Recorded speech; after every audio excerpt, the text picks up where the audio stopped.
ನನ್ನ ಮತ ನನ್ನ ಹಕ್ಕು ಕಾರ್ಯಕ್ರಮ ಮುಂದುವರಿತಾ ಇದೆ. ಅನೇಕ ಗೊಂದಲಗಳಿಗೆ ಪರಿಹಾರ ನೀಡುವ ನಿಟ್ಟಿನಲ್ಲಿ ಅಪರ ಚುನಾವಣಾಧಿಕಾರಿಯಾಗಿರುವಂಥ ಜಗದೀಶ್ ಅವರು ಅನೇಕ ಮಾಹಿತಿಯನ್ನು ಹಂಚಿಕೊಳ್ತಾ ಇದ್ದಾರೆ. ಸರ್, ಈಗ ಬಾಡಿಗೆದಾರರು ಇರ್ತಾರೆ, ಆ ಮನೆ ಪದೇ ಪದೇ ಚೇಂಜ್ ಮಾಡ್ತಾ ಹೋಗ್ತಾ ಇರ್ತಾರೆ. ಈ ಸಂದರ್ಭದಲ್ಲಿ ಈಗ SIR ಆಗ್ತಾ ಇದೆಯಲ್ಲ, ಅವರಿಗೆ ಯಾವ ಅನುಕೂಲ ಆಗುತ್ತೆ ಅಂತ ಹೇಳಿ. ಈಗ ಬಾಡಿಗೆ ಮನೆ ಇರುವಂಥ ಸಂದರ್ಭದಲ್ಲಿ ಈಗ 2025ರಲ್ಲಿ ಎಲ್ಲಿದ್ದರು ಅವರು, ಅಲ್ಲಿ ನಾವು ಫಾರ್ಮ್ ಪ್ರಿಂಟ್ ಮಾಡಿದ್ವಿ. ಅದರ ನಂತರ ಏನಾದರೂ ಮನೆ ಚೇಂಜ್ ಮಾಡಿದರೆ ಖಂಡಿತ ಅವರಿಗೆ ಫಾರ್ಮ್ ಸಿಗೋದಿಲ್ಲ. ಮತದಾರ ಪಟ್ಟಿಯಲ್ಲಿ ಫಾರ್ಮ್ ಅವರಿಗೆ ಪ್ರಿಂಟಾಗಿ ಬರೋದಿಲ್ಲ. ನಾವು ಈಗ ಫಾರ್ಮ್ ಎಲ್ಲಿ ಇದ್ದರು, ಹಳೆಯ ಅಡ್ರೆಸ್ಸಲ್ಲಿ ಎಲ್ಲಿದ್ದರು ಅಲ್ಲಿ ಪ್ರಿಂಟ್ ಆಗಿದೆ, ನಾವು ಅಲ್ಲಿ ನೋಡ್ತೀವಿ. ಅಲ್ಲಿಲ್ಲ ಅಂತಂದರೆ ಅದನ್ನ ಶಿಫ್ಟೆಡ್ ಅಂತ ತಗೋತೀವಿ. ಅದನ್ನು ನೋಟಿಸ ಮಾಡಿರ್ತೀವಿ ನಾವು. ಅದಾದಮೇಲೆ ಫಾರ್ಮ್ ನಂಬರ್ 6 ನಾವು ಅಕ್ಟೋಬರಲ್ಲಿ ಇಲ್ಲ ಆಗಸ್ಟಲ್ಲಿ ನಾವು ಅವ್ರಿಗೆ ಫಾರ್ಮ್ 6 ಕೊಡಬೇಕು. ಹೊಸ ಜಾಗಕ್ಕೆ ಅವ್ರಿಗೆ ಫಾರ್ಮ್ 6 ಕೊಟ್ಟು ಅಲ್ಲಿ ಸೇರ್ಪಡೆ ಮಾಡುವಂಥ ಅವಕಾಶ ಬರ್ತದೆ. ಹಾಗಾಗಿ ಯಾರೂ ಆತಂಕ ಪಡುವಂಥ ಅವಶ್ಯಕತೆ ಇಲ್ಲ. ಶಿಫ್ಟ್ ಆಗಿದ್ದರೆ ನೀವು ಈಗ ಇಲ್ಲ ನಾನು ಹಳೆ ಅಡ್ರೆಸ್ಸಲ್ಲಿತ್ತು ಅಲ್ಲೋ ಕಲೆಕ್ಟ್ ಮಾಡ್ಕೊತೀನಿ ಅದನ್ನು ಫಿಲ್ ಮಾಡಿಕೊಡ್ತೀನಿ ಅಂತ ಅವಶ್ಯಕತೆ ಇಲ್ಲ.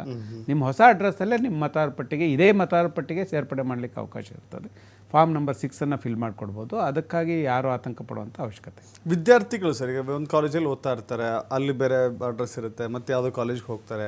ಈ ರೀತಿ ವಿದ್ಯಾರ್ಥಿಗಳು ಕೂಡ ಬದಲಾಗ್ತಾ ಹೋಗ್ತಾರಲ್ಲ, ಅವ್ರಿಗೂ ಸೇಮ್ ಇದೇ ಅಪ್ಲೈ ಆಗುತ್ತಾ ಅಂತ? ಹೌದು, ಯಾರೇ ಇರಲಿ ವಿದ್ಯಾರ್ಥಿಗಳಂದರೆ ನಾರ್ಮಲ್ಲಾಗಿ ಅವ್ರ ಮನೆ ಎಲ್ಲಿರುತ್ತೋ ಅಲ್ಲೇ ಮೂಲ ಇರ್ತಾರೆ. ಇಲ್ಲಾಂದರೆ PGಗೆ ಹೋಗಿರ್ತಾರೆ. ನಾರ್ಮಲ್ಲಾಗಿ ನಾನು ನೋಡಿದ್ದೀನಿ PGಯಲ್ಲಿ ಸೇರಿಸೋದೇ ಇಲ್ಲ. ಅವ್ರದ್ದು ಮನೆ ಎಲ್ಲಿರುತ್ತೋ ಅಲ್ಲೇ ಮತದಾರ ಪಟ್ಟಿ ಸೇರ್ಪಡೆ ಮಾಡ್ತಾರೆ. ಹಾಗಾಗಿ ವಿದ್ಯಾರ್ಥಿಗಳು ಕಾಲೇಜ್ ಚೇಂಜ್ ಆದರೂ ಮನೆ ಚೇಂಜ್ ಆಗಿಲ್ಲ ಅಂತಂದರೆ ಈಗ ಎಲ್ಲಿ ಮನೆ ವಾಸವಾಗಿರ್ತಾರೋ ಅಲ್ಲೇ ಮತದಾರ ಪಟ್ಟಿಯಲ್ಲಿ ಸೇರ್ಪಡೆ ಮಾಡ್ಕೊಳ್ಳಿಕ್ಕೆ ಸಾಧ್ಯ ಆಗ್ತದೆ. ಹಾಗಾಗಿ ಏನು ತೊಂದರೆ.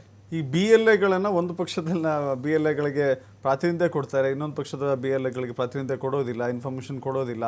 ಅದು ಒಂದು ರೀತಿ ಪಕ್ಷಪಾತಿಯಾಗಿ ನಡೆದುಕೊಳ್ತಾ ಇದ್ದಾರೆ BLOಗಳು ಅನ್ನೋ ರೀತಿಯಲ್ಲಿ ಆರೋಪಗಳಿದ್ದಾವೆ. ಇಲ್ಲ, ನಮ್ಮ ಮುಖ್ಯ ಉದ್ದೇಶ ಎಷ್ಟೇ ಇದರಲ್ಲಿ ಪಾರದರ್ಶಕವಾಗಿರಬೇಕು ಅನ್ನೋದೇ ಭಾಳ ಮುಖ್ಯ. ಯಾಕೆಂದರೆ ಎಲ್ಲರಿಗೂ ಇನ್ಫಾರ್ಮೇಷನ್ ಸಿಗಬೇಕು. ಈಗ ನಾವು ನೋಡ್ತಾ ಇದ್ದೀವಿ, ಶಿಫ್ಟ್ ಆಗಿರೋದ ಪಟ್ಟಿಯನ್ನು ಬೂತ್ ವೈಸ್ ಕೊಡ್ತಾ ಇದ್ದೀವಿ.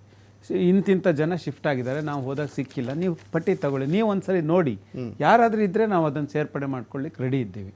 ಶಿಫ್ಟ್ ಆದವರಿಗೆ ಬೇಕಿದ್ರೆ ನೀವು ಎಲ್ಲಿಗೆ ಶಿಫ್ಟ್ ಆಗಿದ್ದಾರೆ ಹೇಳಿ, ಅಲ್ಲಿ ಫಾರ್ಮ್ ನಂಬರ್ 6 ಕೊಡ್ತೀವಿ ಹೊಸ ಅಡ್ರೆಸ್ಸಿಗೆ.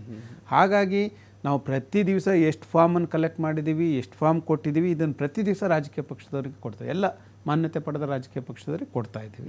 ಅವ್ರ ಪ್ರತಿನಿಧಿಗಳಿಗೆ ಇಮೇಲ್ ಕಳಿಸ್ತೀವಿ, ಪ್ರತಿದಿನ ಸಂಜೆ ಕಳಿಸ್ತೀವಿ, ಮೀಡಿಯಾ ಕಳಿಸ್ತೀವಿ. ಹಾಗಾಗಿ ಇದರಲ್ಲಿ ಮುಚ್ಚಿಡುವಂಥ ವಿಷಯ ಏನೂ ಇಲ್ಲ. ನಮಗೆ ಯಾರು, ನಾವು ಪಕ್ಷಾತೀತವಾಗಿ ಕೆಲಸ ಮಾಡುವಂಥವ್ರು ಎಲ್ಲರೂ ಚುನಾವಣಾ ಆಯೋಗದ ಅಧೀನದಲ್ಲಿ ನಾವು ಕೆಲಸ ಮಾಡ್ತಾ ಇರುವಂಥದ್ದು. ಡೆಪ್ಯುಟೇಷನ್ ಚುನಾವಣಾ ಆಯೋಗಕ್ಕಿದ್ದೀವಿ. ಚುನಾವಣಾ ಆಯೋಗ ಏನು ನಿರ್ದೇಶನ ಕೊಟ್ಟಿದೆ ಅದನ್ನು ಎಲ್ಲರಿಗೂ ತಲುಪಿಸ್ಬೇಕು, ಎಲ್ಲರಿಗೂ ಹೇಳಲೇಬೇಕು. ಹಾಗಾಗಿ ನಾವು ಒಬ್ರಿಗೆ ಕೊಡ್ತೀವಿ ಒಬ್ರಿಗೆ ಕೊಡೋದಿಲ್ಲ ಅನ್ನೋದು ಮಾತೇ ಇಲ್ಲ. ಯಾವುದೇ ಕಾರಣಕ್ಕೂ ಆ ಥರ ಪಕ್ಷಪಾತ ಎಲ್ಲೂ ಕಂಡು ಬಂದಿಲ್ಲ. ಎಲ್ಲಾದರೂ ಅಂಥದ್ದು ಕಂಡು ಬಂದರೆ ಅಂಥವ್ರ ಮೇಲೆ ಖಂಡಿತ ಆ್ಯಕ್ಷನ್ ತಗೋತೀವಿ. ಇದೀಗ ಅಣ್ಣಪ್ಪ ಅಂತ ಕಾಲರ್ ಇದ್ದಾರೆ. ಅಣ್ಣಪ್ಪ ಅವರು ನಮಸ್ಕಾರ, ಮಾತನಾಡಿ. ನಮಸ್ಕಾರ ಸರ್. ನಾವು ಬೆಂಗಳೂರಲ್ಲಿರೋದು. ಅದು ಫಾರಮ್ ನಾವು ಮನೆ ಖಾಲಿ ಮಾಡಿದ್ವಿ, ನಮ್ಗೆ ಮನೆಗೇನು ಯಾರು ಬಂದು ಫಾರಮ್ ಕೊಡ್ಲಿಲ್ಲ. ಈ ಮನೆ ಬೇರೆ ಕಡೆ ಶಿಫ್ಟ್ ಮಾಡಿದ್ದೀರಾ? ಬೇರೆ ಕಡೆ ಶಿಫ್ಟ್ ಮಾಡಿದೀವಿ. ಫಾರಮ್ನ ನಾವೇ ಹೋಗಿ ಇಸ್ಕ ಬಂದ್ವಿ ಅಂಗನವಾಡಿಗೆ ಹೋಗಿ. ಅದು ಫಾರಂ ಫಿಲ್ಅಪ್ ಮಾಡಕ್ಕೆ ನಮ್ಗೆ ಗೊತ್ತಾಗ್ತಾ ಇಲ್ಲ. ರೈಟ್ ಸೈಡಿಗೆ ತಂದೆ ತಾಯಿ. ಈಗ ನಾನು ಹೇಳ್ತೀನಿ ನೋಡಿ, ನಿಮ್ಮ ಹತ್ರ ಫಾರ್ಮ್ ಇದೆ ಈಗ ಕೈಯಲ್ಲಿ? ಫಾರಂ ಇದೆ ನೋಡಿ, ಮೇಲ್ಭಾಗ ಎಲ್ಲ ನಿಮ್ಮದು ಸಂಪೂರ್ಣ ಡೀಟೇಲ್ಸ್ ಇದೆ, ಅದು ಸರಿ ಇದೆಯಾ? ಸರಿ ಇದೆ ಸರ್. ಅದ್ರ ಪಕ್ಕದಲ್ಲಿ ಒಂದು ಗ್ಯಾಪ್ ಕೊಟ್ಟಿದ್ದೀವಿ. ಆ ಗ್ಯಾಪ್ ನೋಡಿ, ಅದರಲ್ಲಿ ಫೋಟೋ ಹೊಸದು ಬೇಕಂದರೆ ಹಾಕಿ, ಇಲ್ಲ ಅಂತಂದರೆ ಹಳೆ ಫೋಟೋನೇ ಸಾಕು ಅಂದರೆ ಹಾಗೆ ಬಿಟ್ಬಿಡಿ. ನಿಮ್ಮದೆಲ್ಲ ಡೀಟೇಲ್ಸ್ ಸರಿ ಇದೆ ಅಂತಂದರೆ, ನೀವು 2002ರಲ್ಲಿ ವೋಟರ್ ಇದ್ರಾ? ಇಲ್ಲ ಸರ್, 2002ರಲ್ಲಿ ಇಲ್ಲ. ಅದೇ ಅಪ್ಪ ಅಮ್ಮಂದೆಲ್ಲ ಬೇಕು ಅಂತ. ಹಾಗಾಗಿ ನಿಮ್ಮ ಅಪ್ಪ ನಿಮ್ಮ ತಂದೆಯವ್ರದ್ದು ಬೇಕು. ರೈಟ್ ಸೈಡಲ್ಲಿ ಬರಿಬೇಕದು. ಅದರಲ್ಲಿ ಬರೆದಿದೆ ನೋಡಿ.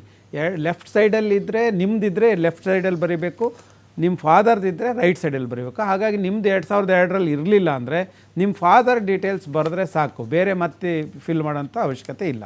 ಸರ್, ನಮ್ಮ ಫಾದರು ಮದರ್ ಇಬ್ಬರು ಇಲ್ಲ, ಡೆತ್ ಆಗಿದ್ದಾರೆ. ಅಲ್ಲಲ್ಲ, 2002ರಾಗ ಅವ್ರದ್ದು ಹೆಸರು ಇರ್ತದಲ್ವಾ ನಿಮ್ಮ ಊರಲ್ಲಿ? ಅದನ್ನು ತಗೊಂಡು ಫಿಲ್ ಮಾಡಬೇಕಾಗತ್ತೆ. ಅವ್ರದ್ದು ಫಿಲ್ ಮಾಡಲೇಬೇಕು? ಹೌದು. ಇಲ್ಲ ಅಂದರೆ ಒಂದು ಕೆಲಸ ಮಾಡಿ, ನೀವು ಫಾರ್ಮ್ ಫಿಲ್ ಮಾಡೋಕ್ಕೆ ಗೊತ್ತಾಗಲಿಲ್ಲ ಅಂದರೆ ಸೀದಾ ಅಂಗನವಾಡಿಗೆ ಹೋಗಿ, ಇಲ್ಲ ವಾರ್ಡ್ ಆಫೀಸಿಗೆ ಹೋಗಿ. ಯಾವ ಏರಿಯಾದಾಗಿರೋದು ನೀವು? ಸರ್, ನಾವು ಮೂಡ್ಲುಪಾಳ್ಯದಲ್ಲಿರೋದು. ಮೂಡ್ಲುಪಾಳ್ಯದಲ್ಲಿ ಅಲ್ಲಿ ವಾರ್ಡ್ ಆಫೀಸಿಗೆ ಹೋಗಿ, ಅಲ್ಲಿ ಎಲ್ಲರೂ ಇರ್ತಾರೆ. ನಿಮಗೆ ಫಾರ್ಮ್ ಫಿಲ್ ಮಾಡೋದು ಹೆಂಗೆ ಅಂತ ಹೇಳ್ಕೊಡ್ತಾರೆ. ಫಿಲ್ ಮಾಡಿ ನಿಮ್ಮದು ತಂದೆಯವ್ರದ್ದು ಡೀಟೇಲ್ಸ್ ಅಲ್ಲೇ ಕಂಪ್ಯೂಟ್ರಲ್ಲಿ ಹುಡುಕಿ ಕೊಟ್ಬಿಡ್ತಾರೆ. ಅಲ್ಲೇ ಫಿಲ್ ಮಾಡಿ ನೀವು ಸೈನ್ ಮಾಡಿ ಕೊಟ್ಟು ಬಂದುಬಿಡ್ಬೋದು. ಸರಿ ಸರ್, ಅದಕ್ಕೆ ಫೋನ್ ಮಾಡಿದ್ವಿ. ಆಯಿತು, ಮಾಡಿ ಹಾಗೆ. Thank you. ಈಗ ಅಬ್ದುಲ್ ರೆಹಮಾನ್ ಫೋನ್ ಮಾಡಿದ್ದಾರೆ. ಅಬ್ದುಲ್ ರೆಹಮಾನ್ ಅವರು ನಮಸ್ಕಾರ, ನಮಸ್ತೆ ಸರ್. ಮಾತಾಡಿ. ಇದು ನನ್ನ ಮಾತಾಡಕ್ಕೆ ತೊಂದರೆ ಇದೆ, ಸಹಕರಿಸಿ. ನಂದು ನನ್ನ ಮಿಸಸ್ಟು 2 ಎಪಿಕ್ ಕಾರ್ಡ್ ವೋಟರ್ ಲಿಸ್ಟ್ ಅಲ್ಲಿ ಹೆಸರು ಇದೆ.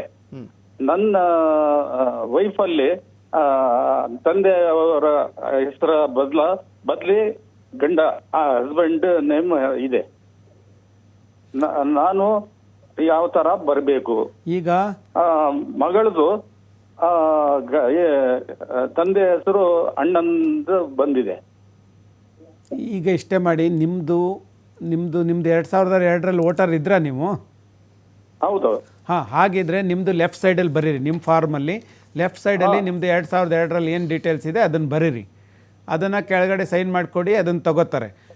ಇನ್ನು ನಿಮ್ಮ ಮಿಸ್ಸಸ್ದು 2002ರಲ್ಲಿ ಇತ್ತಾ? ಹೌದು. ಎಲ್ಲಿತ್ತು? ಸೇಮ್. ಹಾಂ, ಸೇಮ್ ಇದ್ದರೆ ಅದನ್ನು ನಿಮ್ಮ ಮಿಸ್ಸಸ್ನ ಅವ್ರದ್ದು ಫಾರ್ಮಲ್ಲಿ ಅದನ್ನು ಎಡಭಾಗದಲ್ಲಿ ಬರೀರಿ. ಅದಾದ್ಮೇಲೆ ನಿಮ್ಮ ಮಗಳದ್ದು ಬಂದರೆ ನಿಮ್ಮ ಮಗಳದಲ್ಲಿ ನೀವು ನನ್ನ ಮಿಸಸ್ದು ಗಂಡನ ಹೆಸರು ಇದೆ, ಫಾದರ್ ಹೆಸರು ಬದಲಿ. ಅಲ್ಲಲ್ಲ, ಈಗ ಗಂಡನ ಹೆಸರು ಬರೀರಿ, ಪರವಾಗಿಲ್ಲ. ಆದರೆ ಫಾದರ್ದು ಡೀಟೇಲ್ಸ್ ಬೇಕು, ಅವ್ರ ಫಾದರ್ದು ಡೀಟೇಲ್ಸ್ ಬೇಕು. ಅವ್ರ ಫಾದರ್ದು ಡೀಟೇಲ್ಸ್ ಎಲ್ಲಿತ್ತು ಅದನ್ನು ಹುಡುಕಿ ಬರೀಬೇಕು.